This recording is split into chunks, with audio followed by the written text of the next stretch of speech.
Carl Jung believed that within every human being lies a mysterious force, an energy so powerful that, when forgotten or misused, it can trap us in addictions, distractions, and weaknesses. But when rediscovered and channeled, this energy becomes the key to true inner power. I'm talking about sexual energy. For Jung, it wasn't just a physical instinct.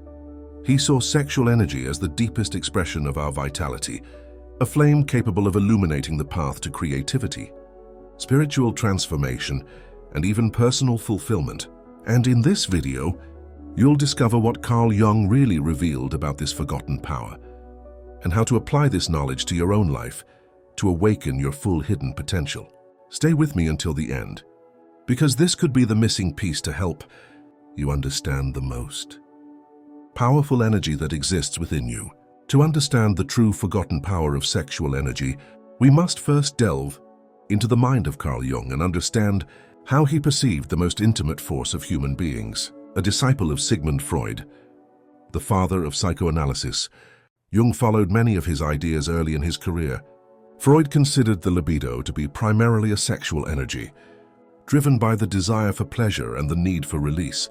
For him, the human mind was primarily driven by the search for instinctive satisfaction and the repression of these same impulses when social norms hindered their expression. But Jung dared to go further. He wasn't content to view libido as simply a physical desire or a sexual drive. For him, libido was a much broader energy, a universal life force that permeates all our actions, thoughts, and creations. Jung believed that libido was the foundation of the psyche, but also the raw material of spirituality and creativity. In other words, what we initially perceive as a sexual drive could be exalted, transformed, and directed toward knowledge, art, spirituality, and even enlightenment. And here's the crux of the matter. While Freud believed that sexual repression led to mental illness, Jung believed there was an alternative. He said that this energy didn't need to be repressed, but transmutation. This is the key word. To transmute means to take something raw, instinctive, and refine it to become the fuel for inner evolution. It's like the process of alchemy, where lead was symbolically transformed into gold. For Jung, sexual energy was the pure lead of our psyche, powerful but chaotic. Transformed, it became gold, creativity, vitality, wisdom. This concept is fundamental because it demonstrates that sexual energy is not to be feared, denied, or condemned. It is one of nature's greatest gifts, but it must be understood and channeled. Jung affirmed that this energy manifests itself in many ways: in the desire to create, in the search for meaning, in the exploration of the spiritual world. Misunderstood, it traps us in cycles of dependence and immediate gratification, but recognized as a vital force, it can be the engine of an extraordinary life. This is why Jung spoke so much about archetypes and the collective unconscious. For him, sexual energy was also linked to the symbolic images that animate us. Ancient myths, tales of heroes, religious symbols, all bore the mark of the transmutation of the libido. The hero who overcomes temptation, the monk who rises above desire, the alchemist who transforms metals, all represent the same psychic process of raising sexual energy to a higher level. This revolutionary understanding sets Jung apart from so many other thinkers. He didn't deny the power of instincts, but believed that every human being has the capacity to redirect them toward something much greater. For him, sexuality was simply the most visible face of a cosmic energy that sustains all life. And our mission is to learn to use this energy as a tool for self-discovery and fulfillment. Now think for a moment.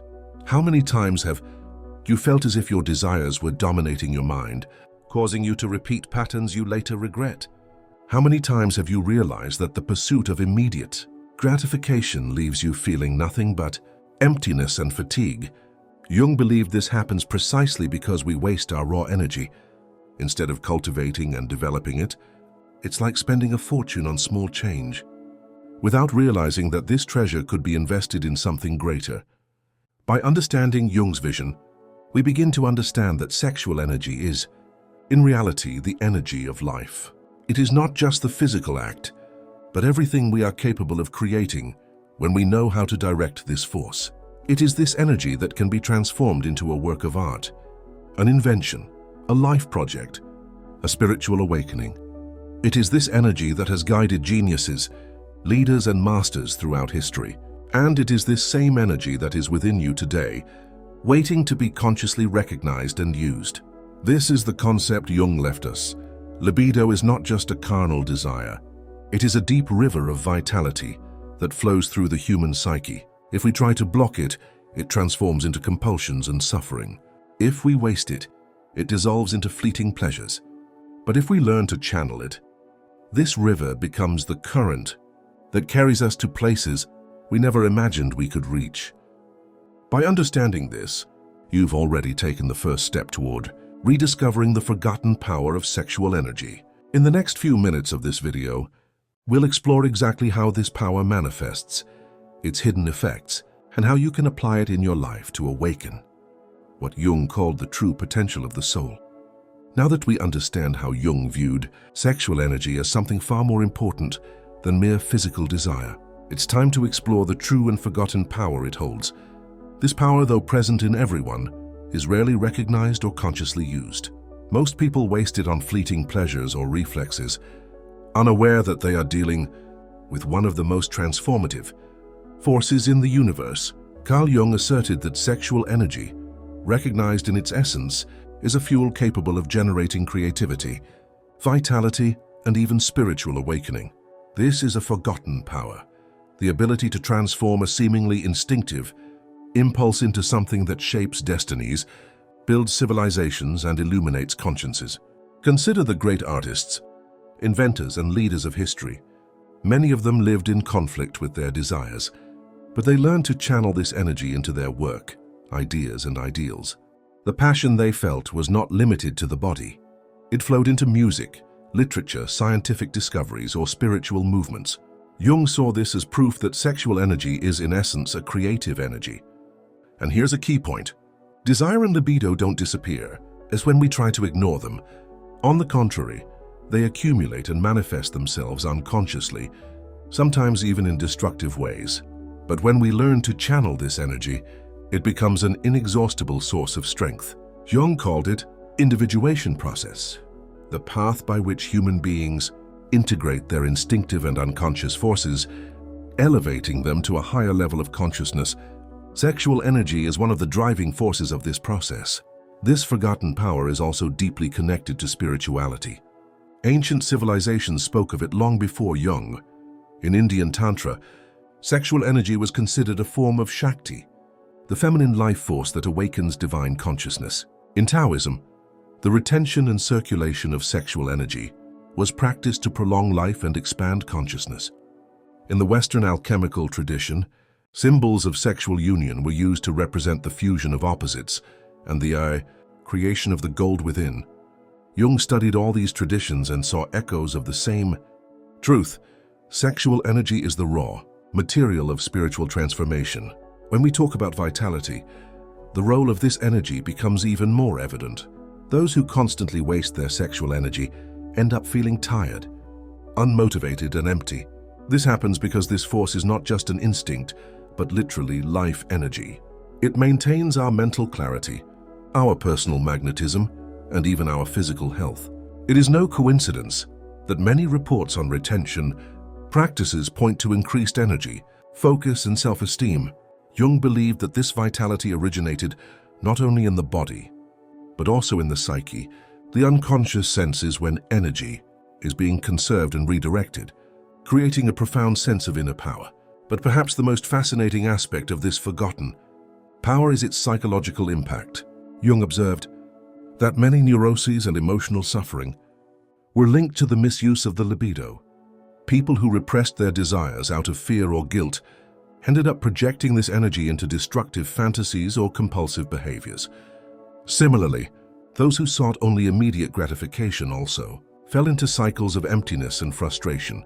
Balance, he believed, lay in recognizing this energy, accepting it, and transforming it into something greater. This process of transformation can be compared to learning to navigate a mighty river, learning how to dig canals to irrigate fertile fields, instead of letting it overflow and destroy everything. Sexual energy is that river. If we let it escape without realizing it, it is lost. If we repress it, it accumulates in the form of tension and suffering. But if we learn to guide it, it becomes a continuous flow of creativity, clarity, and spiritual strength. And here's the truth many prefer to ignore. Sexual energy is also essential to personal magnetism. Those who know how to channel this force seem to radiate presence, confidence, and even charisma. It's infallible because it comes from within. It's a vitality that expresses itself in the eyes, voice, and gestures. Jung knew that this wasn't just psychological, but energetic, the unconscious senses. When someone possesses this cultivated force and reacts accordingly, this is the forgotten power, an energy that can be a source of enslavement or liberation, depending on how you choose to use it. It can lock you into cycles of compulsion and emptiness, or it can be the flame that lights your path to self-discovery. It is the same force that can create or destroy, enslave or liberate. And that decision, Jung reminds us, is in our hands. What we do with our sexual energy determines the quality of our life, our mind, and even our spirituality. In the next few minutes, we will explore how to apply this teaching in practice, bringing sexual energy back to the center of your life, not as a burden, but as the most powerful tool for inner transformation. Carl Jung viewed sexual energy not just as an instinctive drive, but as one of the most powerful and mysterious forces in the human psyche. For him, sexual desire was merely the surface of a much deeper phenomenon, an energetic field that, if properly understood and directed, could be transformed into creativity, spirituality, and self-discovery. While Freud limited almost everything to sexual libido, Jung preferred to broaden this concept, viewing libido as a universal life force capable of manifesting itself in a variety of ways, in art, spirituality, dreams, relationships, and even the search for meaning. Imagine sexual energy as a mighty river. If it flows uncontrollably, it can overflow and destroy everything in its path. But channeled wisely, it can irrigate the earth, generating life, movement, and abundance. This is exactly what Jung proposed, learning to redirect sexual energy, not by repressing it, but by transforming it into something higher. He called this process sublimation. Sublimation does not mean denying one's instincts or sinking into rigid moralism. On the contrary, it is about recognizing the power of desire and finding a higher purpose for it. A simple example is artists who, instead of losing themselves in destructive passions, use this intense energy to create works that touch generations. Jung believed that every human being could do the same, transforming the sexual drive into inner fulfillment. He also associated sexual energy with what he called individuation process, the path of integration of the unconscious and the conscious, which leads the person to become who they truly are. Sexual energy in this sense would be the key, the fuel capable of propelling the psyche towards fulfillment. But for this, consciousness was necessary. Without it, the person would remain trapped by compulsions, toxic relationships, and repetitive behaviors. With it, the possibility of transformation arose. Jung observed that humans often project their sexual energy onto external figures, idealizing their romantic partner as the answer to all their desires. He called this sexual projection. Alma and of the cheer up, the inner feminine and masculine figures that reside in the unconscious. When a person doesn't recognize these forces within themselves, they tend to desperately seek them out in others. This is why so many romantic relationships seem driven by an almost irrational intensity, as if some invisible force were propelling them. Jung believed that by recognizing these inner images, one could rediscover one's energy and direct it towards self-knowledge. Rather than losing oneself in emotional dependencies, the transformation of sexual energy therefore went through three major movements. First of all, their connaissance impulse, without guilt or repression. Secondly, the conscience, how this energy manifests, whether in desires, dreams, fantasies, or relationships. And finally, the transmutation, that is, the choice to use this force to create, evolve, and get closer to one's true essence. Jung also noted that many ancient spiritual traditions already understood this mystery. In Tantra, for example, sex was considered not only a physical pleasure, but also a ritual of connection with the divine.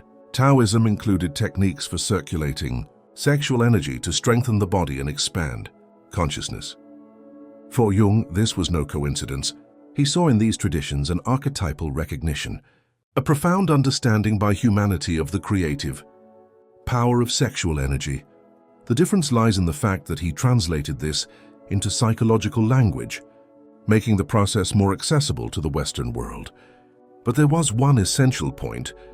Jung insisted on the transformation of sexual energy could not be forced. It required patience, observation, and a deep immersion in the unconscious.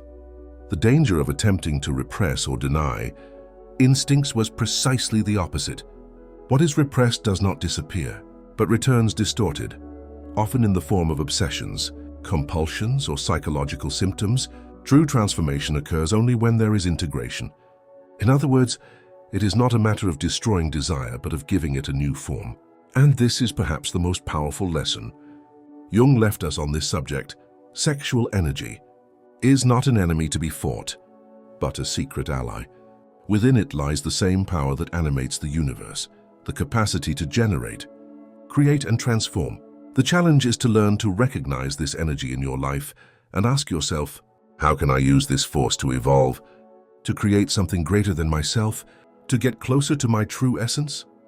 Looking at today's world, with its many distractions and excesses, we realize how enslaved we still are to this energy when we experience it unconsciously. But Jung shows us that there is another path, that of integration, where sexual energy ceases to be simply instinctive and becomes a creative, spiritual, and transformative force.